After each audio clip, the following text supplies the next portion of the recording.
ಎಲ್ರಿಗೂ ನಮಸ್ಕಾರ. ನಾನು ಪೂರ್ಣಿಮಾ.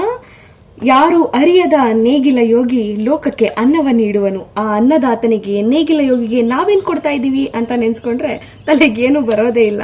ಯೋಚನೆ ಮಾಡ್ಬೇಕು ಏನ್ ಕೊಟ್ಟಿದ್ದೀವಿ ಅಂತ ಹೇಳಿ. ಹೀಗಿರುವಾಗ ಫೆಬ್ರವರಿ 6, 7, 8 ಶುಕ್ರವಾರ, ಶನಿವಾರ ಮತ್ತು ಭಾನುವಾರ ಬೆಂಗಳೂರಿನ ತ್ರಿಪುರವಾಸಿನಿ ಅರಮನೆ ಮೈದಾನದಲ್ಲಿ ITF ಇಂಟರ್ನ್ಯಾಷನಲ್ ಟ್ರೇಡ್ ಫೇರ್ ಅಂತಾರಾಷ್ಟ್ರೀಯ ಕೃಷಿ ಮೇಳ ನಡೀತಾ ಇದೆ. ನಾನು ಬರ್ತೀನಿ, ನೀವು ಬರ್ತೀರಾ ಅಂತ ಅನ್ಕೊಂತೀನಿ. ಈ ಕಾರ್ಯಕ್ರಮದಲ್ಲಿ ರೈತರಿಂದ ಉತ್ಪಾದನೆ ಆಗಿರುವಂತಹ ಒಂದಷ್ಟು ಸಾಮಗ್ರಿಗಳನ್ನ, ಸಿರಿಧಾನ್ಯಗಳಿರಬಹುದು ಅಥವಾ ಬೇರೆ ಬೇರೆ ರೀತಿಯ ಧಾನ್ಯಗಳನ್ನ ರೈತರಿಂದ ನೇರವಾಗಿ ಕೊಂಡ್ಕೊಂಡು ಅಲ್ಲಿ ವ್ಯಾಪಾರಕ್ಕೆ ಅಥವಾ ನಿಮಗೆ ಪ್ರದರ್ಶನಕ್ಕೆ ಇಟ್ಟಿರ್ತಾರೆ.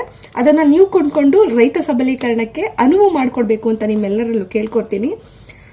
ಇದೊಂದು ರೈತ ಸಬಲೀಕರಣ ಕಾರ್ಯಕ್ರಮ ಆಗಿರೋದ್ರಿಂದ ಕೃಷಿಯಲ್ಲಿ ಇಂಟ್ರೆಸ್ಟ್ ಇರುವಂತಹ ವಿದ್ಯಾರ್ಥಿಗಳಾಗಿರಬಹುದು, ಕೃಷಿ ವಿಜ್ಞಾನಿಗಳಾಗಿರಬಹುದು ಅಥವಾ ಕೃಷಿಕರೇ ಆಗಿರಬಹುದು, ಇದ್ರ ಬಗ್ಗೆ ಇಂಟ್ರೆಸ್ಟ್ ಇರುವಂತಹ ನೀವೆಲ್ಲರೂ ಬಂದು ಅವರಿಗೆ ಸಹಾಯ ಮಾಡಬೇಕು, ಪ್ರೋತ್ಸಾಹ ಮಾಡಬೇಕು ಅಂತ ಕೇಳ್ಕೊತೀನಿ. ಡೇಟು ಫೆಬ್ರವರಿ 6, 7, 8 ಶುಕ್ರವಾರ, ಶನಿವಾರ, ಭಾನುವಾರ. ನಾನು ಬರ್ತಾ ಇದ್ದೀನಿ, ನೀವು ಬರ್ತೀರಾ ಅಂತ ಅನ್ಕೊಂಡಿದ್ದೀನಿ.